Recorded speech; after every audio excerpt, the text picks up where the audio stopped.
Hello everyone, welcome to Geology Concepts. I am Ajit Kumar Singh and you are watching our weekly current affairs series where we bring you the current affairs of the last 1 week. This week's topics are these many. Like first is WTO, right? So actually according to examination, the kind of questions they ask, the kind of topics and in the current affairs they cover, I have decided to segregate and bring out few of the topics which are the most important in the last 1 week. So the first is WTO. Obviously WTO, IMF and World Bank and UN, these topics are very important for your examination. If anything, any update comes, you have to be very aware of these things. So that's why I have covered WTO, then flag code of India, because something has changed in the flag, like how we hoist our flag and rest all things. Then Swadesh Darshan scheme, though this scheme actually in your exam some schemes are also important, because in the last year questions, you can see the schemes are also important for your examination. Then NFHS, obviously this data is very important. This data is very important for all examinations, so not just your examination, in fact any examination this data is very important. Replacement level fertility is also very important. The data, the concept, the importance of this data is that this year, this year the UN has declared a data in which it has suggested that India will be the most populous country by the next year. In fact, we will we will leave China behind, and we will be the next we will be the most populous country by next year, 2023. So next is FDI, which is also very important. If economy has to be covered, then if economy is a topic in your examination, FDI has to be covered by any means. And gift and bullion exchange, obviously India has inaugurated its own bullion exchange, which is in itself a very significant move. So that's why this topic is here. And technicalization, sometimes UPSC asks few terms and its meanings, so technicalization is important. That's why I have covered this here. So these are the topics, and let's move ahead and I'll discuss all the topics one by one. And let's see. So our first topic is WTO. The 12th ministerial conference happened in between 12th and 17th of June 2022, and this happened at its headquarters, which is in Geneva, Switzerland. So Geneva is in Switzerland, right? So this was the 12th ministerial conference, and the important topic of this conference was agreement on fisheries subsidies, right? So this was the topic of discussion there. And the World Trade Organization, why actually the World Trade Organization, like international trade body like WTO, is interested in fishing, right? Because many countries, for them fishing is a very important and significant economic activity. See, for example, China is the largest exporter of fish, right? So China exploits the resource material available around in the Pacific Ocean. So China is very significant player, and the small countries around China and neighborhood of China, they are not that free, and they do not have that much of freedom to exploit the fishing activity the way China does, because China has lot of you can say investment, and they have very advanced ships which are involved and used in the fishing activity. So for all these things, for a better playing field, WTO enforces and makes sure that all the countries, smaller or bigger, have a better say in economic activity, because World Trade Organization is finally a trade body which ensures that free and fair trade happens around the world. So something about what is WTO. Before we go into that, let us understand what the meeting was all about, what the conference was all about, right? So it prohibits subsidies. Actually what happens, like bigger countries like China has a lot of resource and material and economic fund, so it subsidizes its economic activity. The people who who do fishing activity, China subsidizes their economic activity. They provide fund and subsidized like equipments like ships and nets, so nets that is used in the fishing activity. So for this by this the cost of production of fish in China goes far below. I mean, it becomes very cheap in Chinese land to fish, and it becomes very competitive export. So China does this way, like they subsidize their economic activity, and the export, the fish export becomes competitive. So China, so that China can you can say dominate the fishing export market. So this is why the WTO prohibits the subsidies from being provided for illegal, unreported and unregulated fishing over overfished stocks. See what happens, the amount of fish available in oceans is not like unlimited thing, it has a limit. So over exploitation should not happen. That's why WTO ensures this, that if you subsidize, what happens if you subsidize if you provide deep subsidies, what happens is a lot of people will come into this activity, and what will happen is that overfishing, and overfishing is not good for the environment and the ecosystem that is there in the ocean, like Pacific Ocean, if we are talking about the China. So this way WTO ensures that subsidies do not go to illegal and unreported and unregulated fishing activities, right? So the agreement also prohibits providing subsidies for fishing on high seas. High seas is like when it is out of your jurisdiction. So what happens, like China is a strong and muscular country, so what it does is that it ventures into the high seas which is out of its jurisdiction. So it ventures into the high seas, goes for fishing there, and this goes against the WTO. So that's why WTO ensures that this should not happen. I mean, I'm taking this China's example because China does this anyway in the South China Sea. So that's why, and we are very familiar with China, that's why I'm taking the example of China. So it can be done by any country, like USA is also involved in all these things. So yes. So now next we go to the then we'll go to the what is India's stand. As we see that, we know that we are Indians, so we must know that what is India's stand. So the India provides one of the lowest fish subsidies despite such a large population, and one of the disciplined nations in sustainably harnessing the fisheries resources. We are known for the sustainable fishing activity, and we provide one of the lowest subsidies for fishing activities. So that's why India does not exploit the resources indiscriminately like other advanced fishing nations.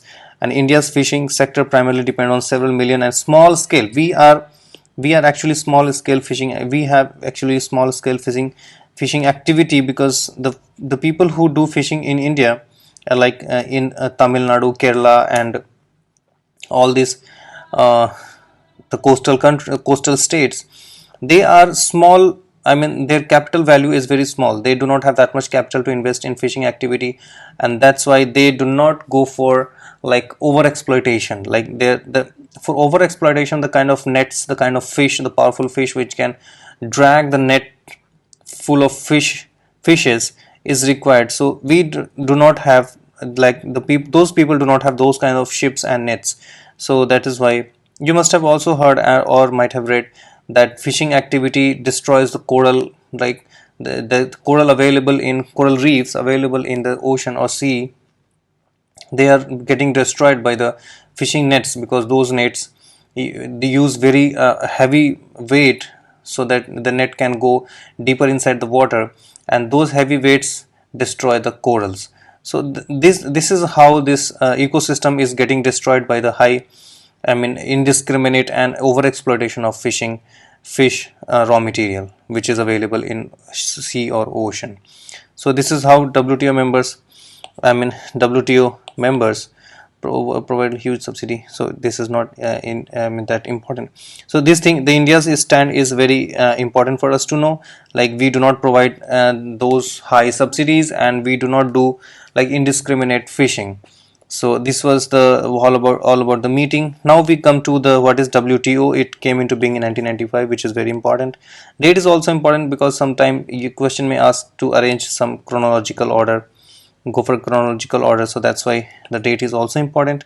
WTO is the successor of, you also know that it was before WTO, it was General Agreement on Tariff and Trade, so which turned into WTO. So this is the GATT, General Agreement on Trade and Tariffs and Trade. It was the predecessor of WTO, established in the wake of Second World War. Yes, because if you go into the historical context, during the Second World War or the First World War, the whole of, actually one of the reasons of the World War was the trade, because the colonial countries, colonizing countries, they used to have a control over a lot of states, countries in Africa, in Asia, and the trade was a very important factor then, now, and still till now. Still this day, trade is a very important factor in geopolitics. So that's why the trade was also a very important that time for the Second World War and the First World War also. So the Second World War, the trade, the GATT, the General Agreement on Trade and Tariffs and Trade, this turned into WTO. Okay, so its objective is to help trade flow smoothly, freely, and predictably. This I just mentioned. It has 164 members and headquarters in Geneva, Switzerland. So these things are important, which you should know. Then there is a ministerial conference which happens every 2 years, right? So usually meets every 2 years, and all the members of WTO are involved in MC, which is ministerial conference, and they can take decisions on all matters covered under the multilateral trade agreements, right? So to have a trade, this smooth and free and fair trade, WTO is there to ensure that. So this is how WTO is, and this WTO related topic has been covered. For Indian scenario, like if you go into the Indian scenario in fishing, the second largest producing country after China. China is the first one, and the India is at the second place. Indonesia is the third one. So yes, and the 7.56% of global population production of the comes from India, and it supports 1.2% of the country's gross value added, GVA. For GVA to understand, you need to understand that if you calculate GDP sector wise, it is called GVA, sorry. So in the simplest term, I can tell you that if you do a GDP calculation sector wise, so it is called GVA, right? Fisheries and aquaculture is not important. Okay, and the important thing is the target of producing 22 million metric tons of fish by 24-25, right? So this is how India's current status is. The important thing I have just highlighted here. So if you do not have to go through all this data, just need to focus on the highlighted things, that if we have a target to produce 22 million metric tons of fish by 24-25, and we have 7.56% of fish production around the of the global production, and India is the second largest producer after China, and followed by Indonesia. Like Indonesia is the third one. So this is all about the WTO. And there is one more question. Actually, there is a question like Pradhan Mantri Matsya Sampada Yojana, right? So this got separated actually.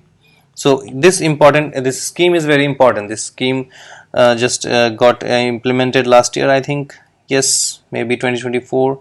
It aims to double the income of fisheries fish farmers by 2024. This is important. You see, the central government has decided to double the farmers' income by 2022, right? 2022 is the cutoff date where the government decided to double the farmers' income by 2022, and government has also decided under Matsya Sampada Yojana to double the fish farmers' income by 2024. So these two important data are available, and you need to be aware of this.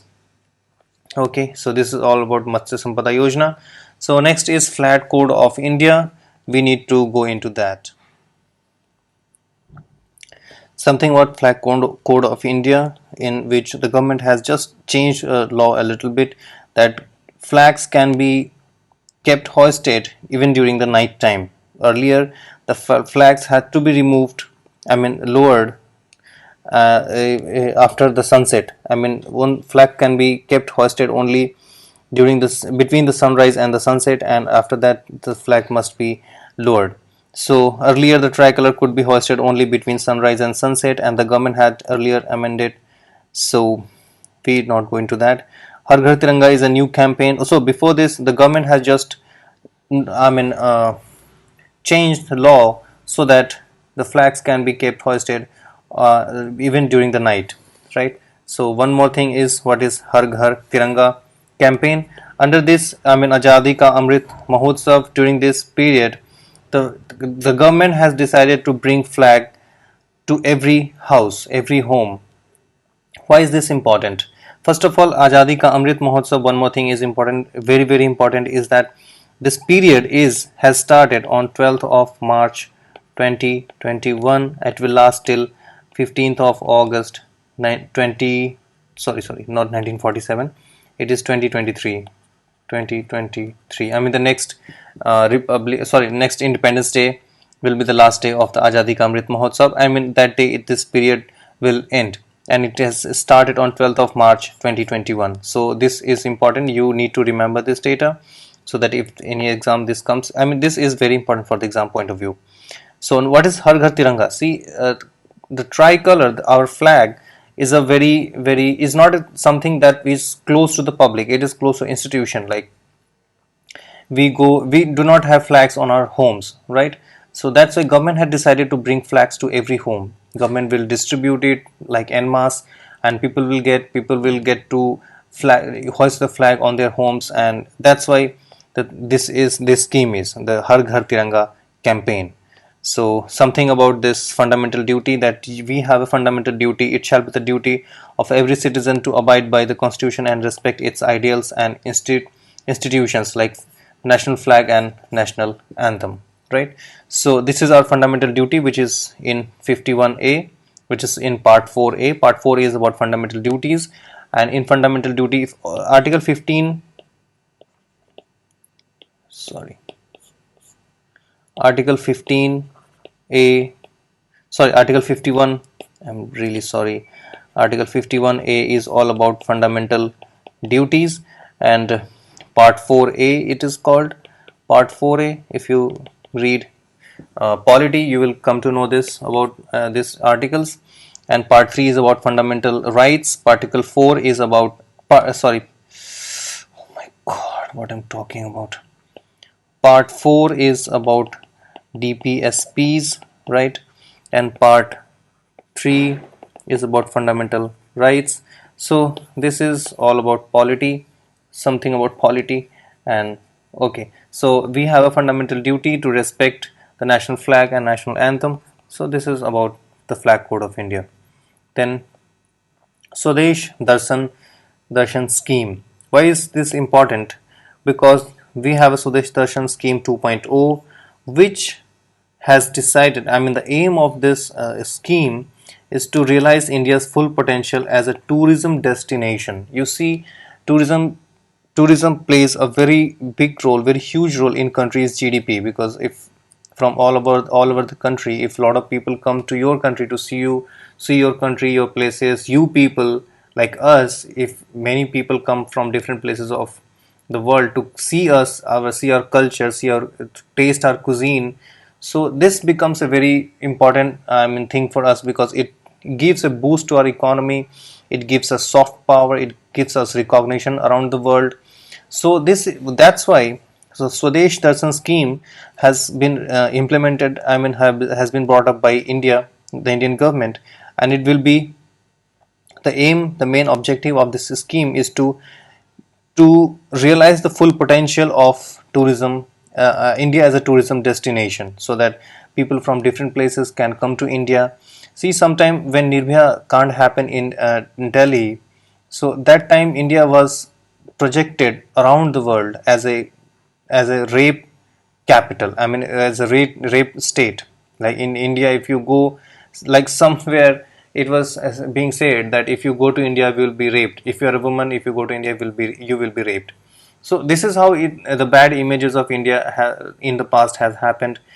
Something bad to has happened in India's image, national international image. Recently, a US woman, a woman from US came to Pakistan. She came there solo, I mean alone, and she was raped by her like guide and one more person, where she was in the from the hotel where she was staying. So this has dented the reputation of Pakistan, though already we know that Pakistan is a terror state, but some things happen like this, and this is for the I mean it does not go into in the right direction for a country's image, right? So this is why this scheme is very important. So for this thing, the India has decided to do improve some of the infrastructure like cultural heritage, adventure tourism, ecotourism, wellness tourism, mice tourism. This is something rural tourism, beach tourism, and cuisine, ocean cuisine. I just so cruises, not cuisine, cruises, ocean, and inland. So this is how India will project itself as a tourism destination, right? So okay, moving. It is a 100% centrally funded scheme. So something I just mentioned here, and this was launched in 2014 and 15, 2014, 15. So this date is not that important, but we see some of the circuits that I have just mentioned here. These are the circuits that we have in India, like eco circuit, heritage circuit, northeast circuit, desert circuit, coastal circuit, Buddhist circuit. So if you see Ramayan circuit, these Ramayan circuit is obviously based on the Ramayan theme. Rural circuit will definitely consider the rural areas of our country. Spiritual circuit will consider the spiritual places. The Tirthankar circuit is definitely related to Jain. Wildlife circuit is wildlife and national parks and all these things and wildlife sanctuaries. Buddhist circuit is related to the places related to Buddha. So this is how we have created a tourism destination. India, I mean, we have decided to project India as a tourism destination. So this is about this topic. Moving ahead, we have a different new topic, which is NFHS 5. NFHS is a National Family Health Survey, right? So this is a survey, and this brings data to us, and this data is important for us because it gives us insights into what's happening in the health sector. So the first is some of the important data I just mentioned. I will just mention here that Meghalaya has the highest number of stunted children. What is stunted? If you have low height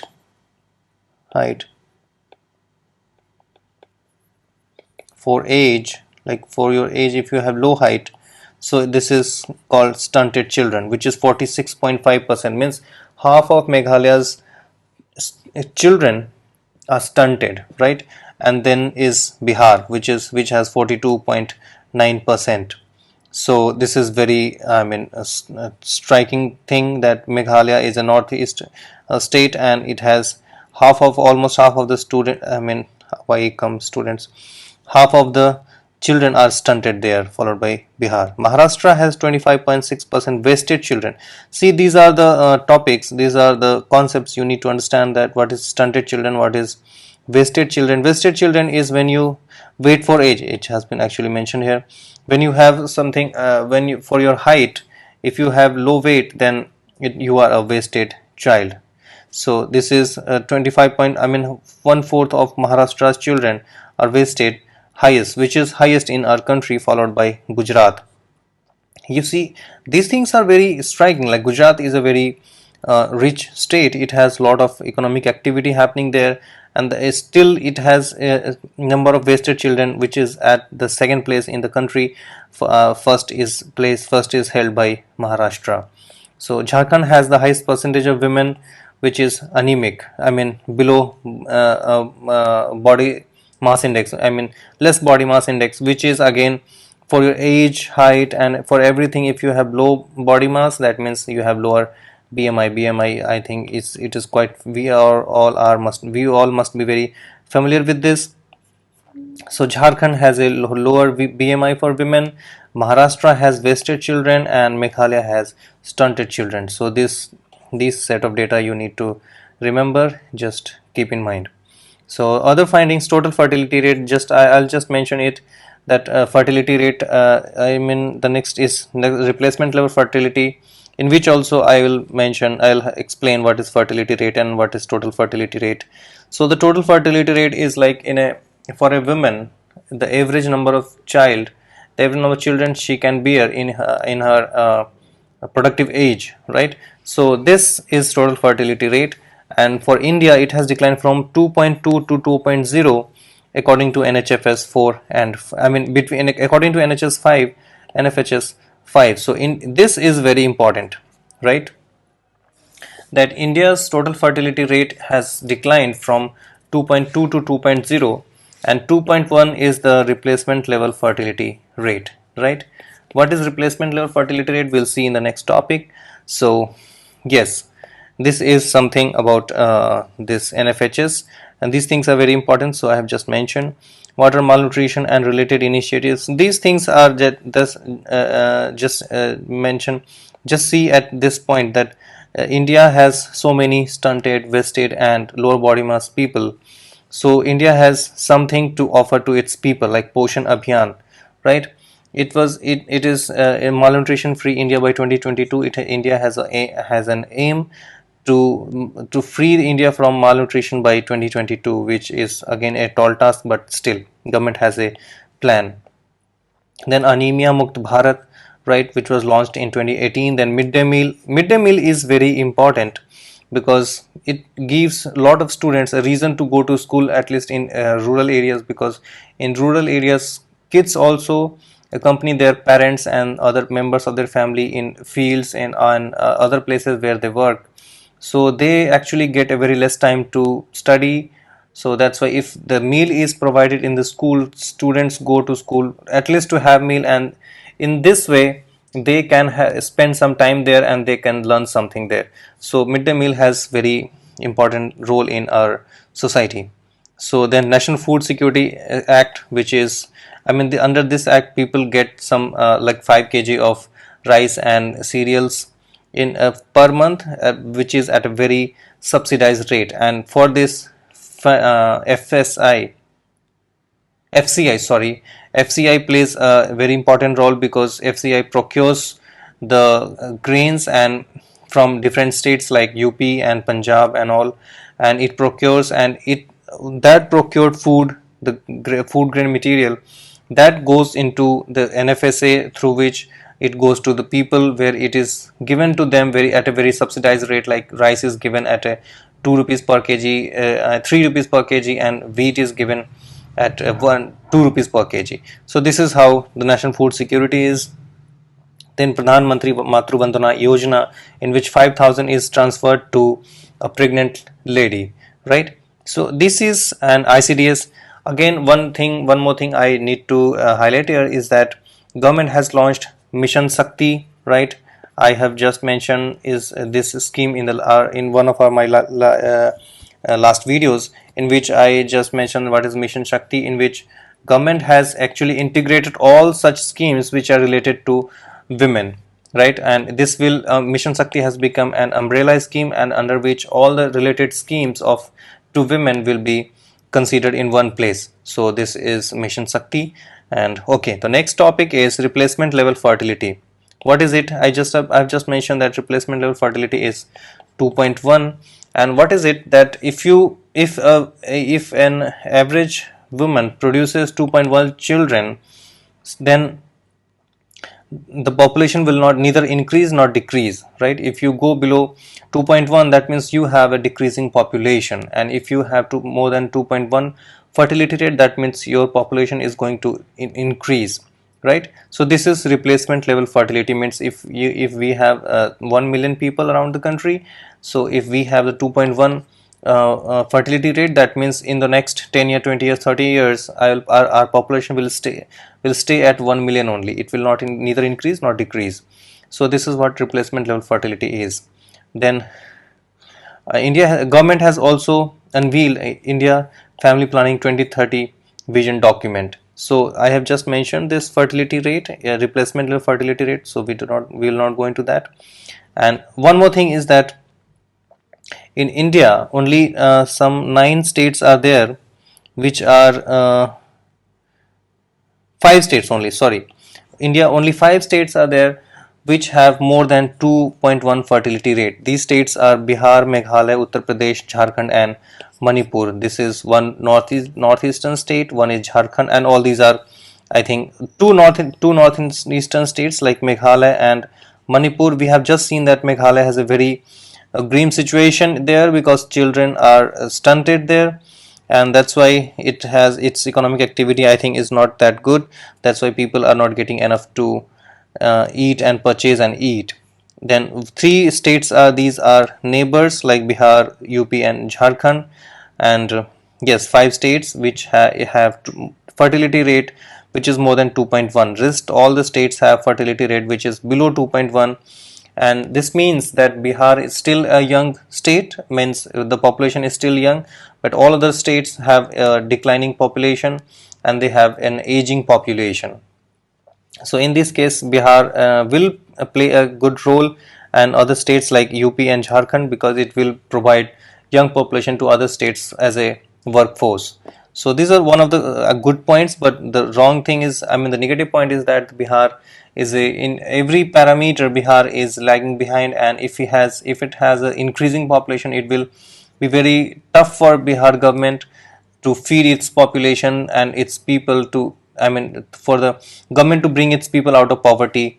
It will be very tough for these states, these 3 states like Bihar, UP and Jharkhand, and other states also like Meghalaya and Manipur.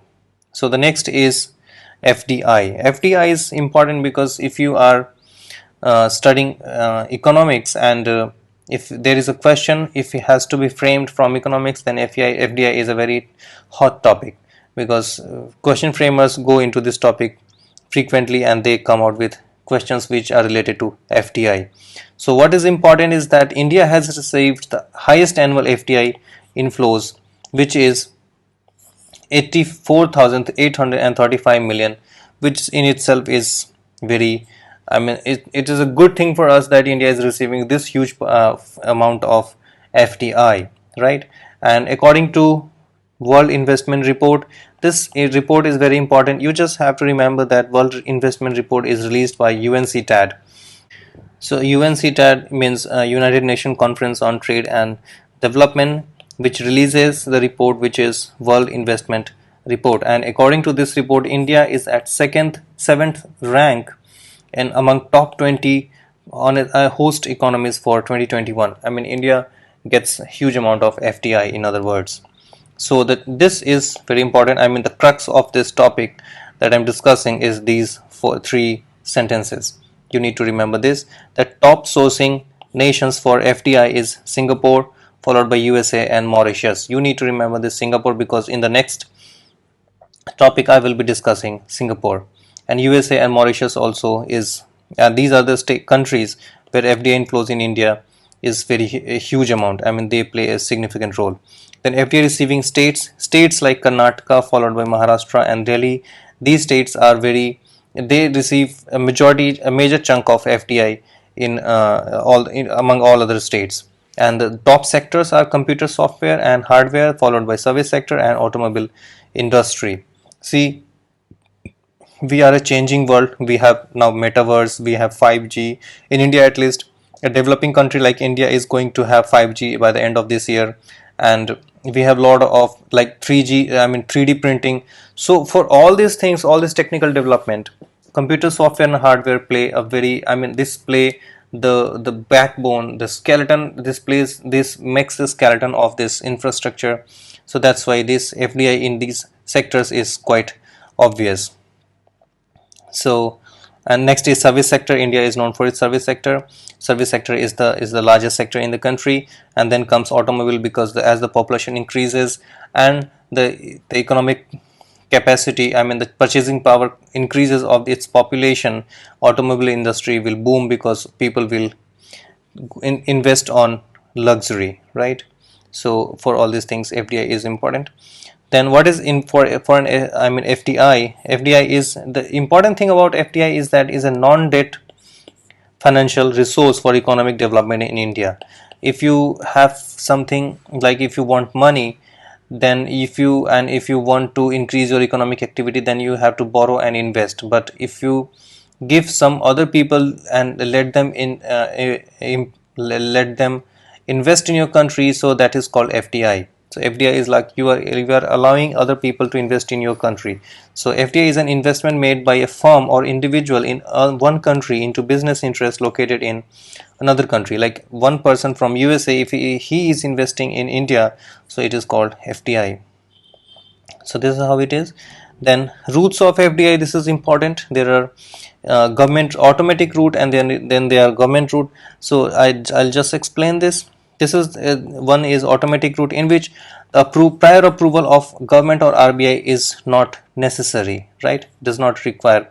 And these sectors are like very not so significant sectors, so in which automatic route is used.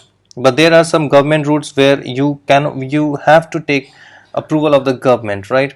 And these are significant, like the power sector or telecom sector, which can those sectors which can, if goes into the control of the other people, like someone from USA or someone from China, so it will go against the national security interests of the country.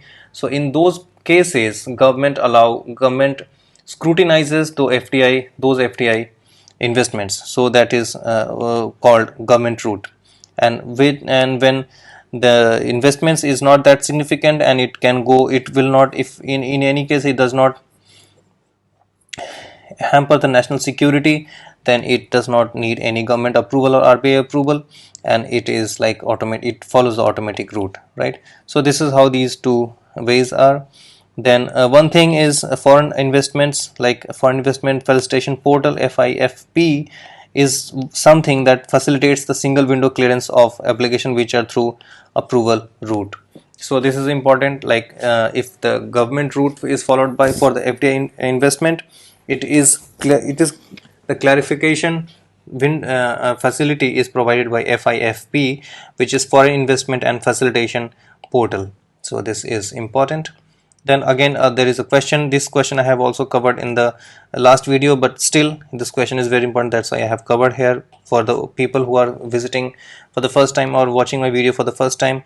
This question is very important. This has already been asked in 2021, right? So this question becomes important, right?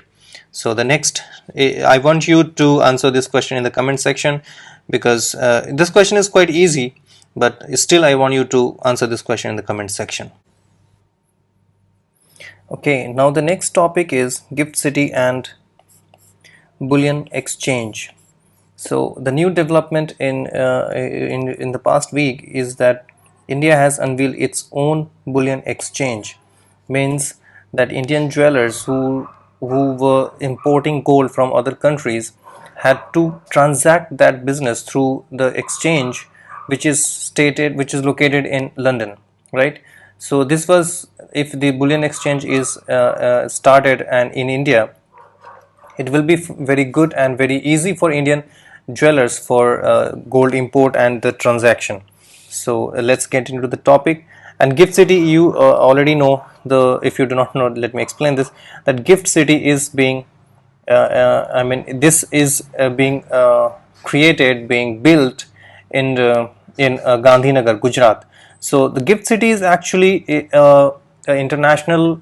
It will be a place of financial transaction which is of international importance, because in coming time and even in recent time, the financial transactions are going to be more online, like it will include more online transactions, and for that you need financial technical infrastructure, right? For this, the main reason is that India is trying to create its own fintech infrastructure, right? And for that very thing, Gift City is there in Gandhinagar. So it actually is a city where a lot of amenities are there, like gym, schools, colleges, hospitals, parks, everything is there. right? So the people who are working there, who will be posted there, who will live there, will have all the facilities, and it will be like a different place in our country only. So this is how the gift city is, and the importance is that it will facilitate international financial service center, international financial services. And for this we have international financial services like IFSC, financial service center. So this is in gift city, this is the authority which will conduct all the financial transactions, which is IFSC.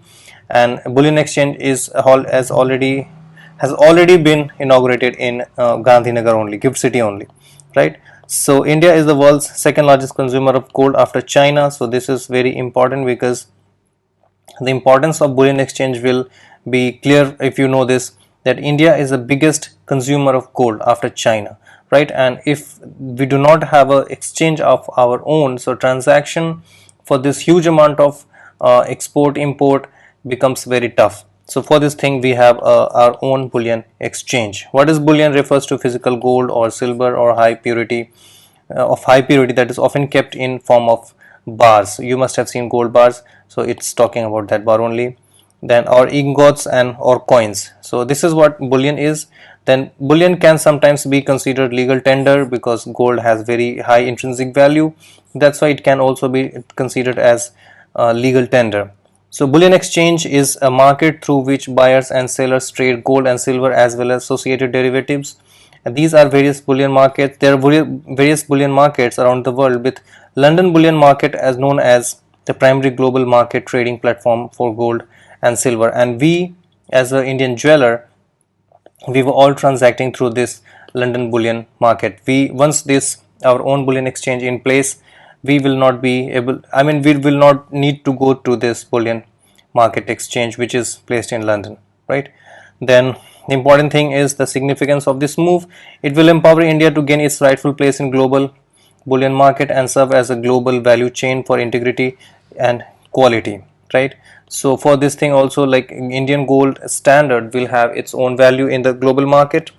Then what is this gift city? This I have just told you that it is it will have, in other words you can also say that it is an special economic zone. What is any special economic zone? Special economic zone is a place where there is a separate set of rules for customs, for law and order, and for everything which is related to economic activity. What happens is that if you want investment from foreign countries or foreign individuals, you provide a better services like economic services or other services related to economic activity, so that they can have a better environment to conduct their economic activity like business, investment, any other things. For this thing we created special economic zones at different places, right? So gift city is one of the places because it has an international importance, and we are creating this. So we'll provide special set of rules for those people who will come and stay and invest there and have business with us. So this is what gift city is. Then this gift city is also called walk to work, because everything is there, will be at the walking distance. So I just mentioned that pools and parks and schools, hospitals, everything is there. So this is how gift city is. Then the next thing is important thing is NSE, IFSC, SGS Connect. So NSE is National Stock Exchange, then IFSC is, I just mentioned that, Financial Service Center, and SGX is Singapore. It is a exchange of Singapore, like Singapore Exchange Limited. So Singapore has, I've just mentioned in the previous article that Singapore, we get lot of FDIs from Singapore. The major chunk of FDI comes from Singapore, right? So for this thing, if we have a direct connection with Singapore, it's their stock exchange. So investment in Indian stock exchange through Singapore Stock Exchange will be like smooth. So that's why we are going to connect the NSE, the gift city, and the Singapore stock exchange, and this will create a very, you can say that, flawless transaction system which will help in Indian economic activity, and it will help our growth in GDP. So this is important. This is important, I would say. You need to keep this thing in your mind, that what is this NSE, IFSC and SGX connect, and what is its importance and significance, right? So the next thing is technical recession. This topic I have just covered because in your examination, the examination paper, if you go through that paper, you will see that sometimes UPSC asks some technical terms like what does it mean, and USA is going through recession, right? USA is going through recession, and that's why this, if USA goes through recession, that means it is an international topic, and you must be aware of this topic, because anytime in examination may ask this question: what is technical recession? What is recession and what is technical recession? What is the difference between them? I have just mentioned here. Technical recession is just, I'm just explaining this. USA is expected to avoid a technical recession. You see, there is some politics behind it, that USA is already going through recession, but some media houses are not reporting it because of their leaning toward liberal government, which is this Democratic Party which is in power in USA, and Joe Biden is heading that government. So this is how it is. So they are using the term technical recession. So let us know this. What is technical recession? Technical recession is a term used to describe 2 consecutive quarters of decline in output. Means 3 years and 3 months and 3 months of consecutive decline in output. Output means GDP it's talking about. Output is related to GDP. So if 2 consecutive decline in GDP, that is called technical recession, right? In case of national income. So these are not important. So what is the recession and what is technical recession? It is mainly used to capture trend in recession. I mean, is technically is used to capture trend in GDP, while recession encompasses more broad-based decline in economic activity that covers several economic variables, including employment, household and corporate incomes, etc.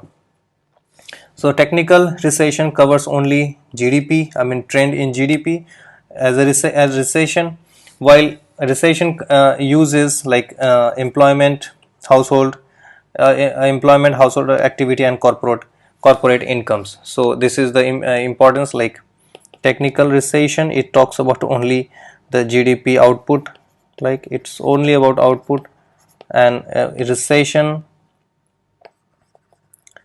this follows like employment, household income and corporate income. So it's a broad-based term and this is narrow term. This is how we can say that its parameters are more than this one. So recession is a broad term, but technical recession is a narrow term, and it covers only 2 consecutive terms of decline in our GDP output. So this is how technical recession is and with this I think the first video of this series has ended, and I hope you have enjoyed it, you have gained some benefit out of it. So let us know in the comment section, and if you have any insight or any suggestion, please let us know in the comment section, and thank you for watching. Thanks a lot.